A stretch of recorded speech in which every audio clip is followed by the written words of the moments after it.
Mio et Neko, un cœur pour son chat. Mio avait 5 ans. Il était curieux, joyeux et surtout très fier d'être le grand frère de Neko, un petit chat tigré aux yeux dorés. Neko vivait avec Mio depuis qu'il était tout petit. Il miaulait doucement, ronronnait fort comme un moteur et adorait dormir sur les coussins les plus moelleux de la maison. Un matin, alors que le soleil pointait à peine le bout de son nez, Mio se réveilla en entendant Neko l'appelait. Bonjour Neko, dit Mio en se frottant les yeux. Le chat sauta sur le lit et se frotta contre lui. Mio éclata de rire. Tu as faim, hein? Moi aussi. Viens, on va commencer notre routine. Le petit déjeuner de Neko. Mio courut à la cuisine et ouvrit le placard. Il attrapa la boîte de croquettes spécial chat. Papa a dit une petite poignée, pas plus, c'est bon pour la santé. Il versa doucement les croquettes dans la gamelle bleue et ajouta de l'eau fraîche dans la gamelle rouge. Neko se frotta contre sa jambe pour le remercier, puis se mit à manger avec appétit. Bon appétit, Neko! Ensuite, la prochaine étape, c'est la propreté. Pendant que Neko mangeait, Mio prit une pelle et une petite brosse. Il s'approcha de la litière. Ce n'est pas très rigolé, mais c'est important, dit-il en pinçant un peu le nez. Avec soin, il nettoya la litière et ajouta un peu de sable propre. Voilà, comme ça tu as des toilettes toutes neuves. Neko vint renifler, puis fit demi-tour, comme pour dire « Bien joué, petit humain !» Ensuite, c'est jouer. Après le petit déjeuner, Mio prit la ficelle avec une petite souris accrochée au bout. « Prêt pour notre moment de jeu, Neko ?» Neko bondit, sauta, tourna sur lui-même. Il essayait d'attraper la souris volante avec ses pattes. « Plus vite, plus haut !» cria Mio en riant.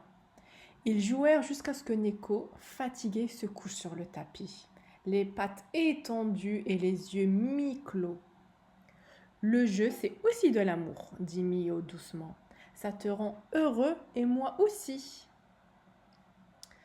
Mio alla chercher la brosse spéciale de Neko. C'est l'heure du brossage. Neko ronronna dès les premiers coups de brosse. Ses poils devenaient tout doux. Brosser, ça t'aide à rester propre et tu perds moins de poils sur mon doudou, dit Mio avec un clin d'œil. Il ramassa les petits poils tombés et les mit à la poubelle. Mission douce réussie. Plus tard, alors que Neko faisait la sieste, Mio s'approcha doucement. Il regarda ses yeux, ses oreilles, son nez. Tout a l'air en forme. Tu n'as pas de fièvre ni de blessure. Maman lui avait dit « Si ton animal change de comportement, mange moins ou semble triste, dis-le tout de suite. » Aujourd'hui, tout allait bien. Neko ronflait doucement, roulait comme un escargot sur son coussin. Avant le dîner, Mio prit un livre d'images. Il s'assit près de Neko et commença à lire à voix haute. Le chat qui rêvait de voler. Neko ouvrit un œil, puis le referma. La voix de Mio était comme une berceuse. Maman passa la tête par la porte et sourit. « Tu t'occupes si bien de lui, Mio. »« C'est mon meilleur ami, dit Mio, et les amis, ça se soigne avec le cœur. » Le soir venu, avant d'aller se coucher, Mio alla dire bonne nuit à Neko. Il lui caressa doucement la tête. « À demain, mon Neko. Merci pour ta tendresse. » Neko cligna des yeux et poussa un petit mrrr. Mio ferma les yeux, le cœur léger.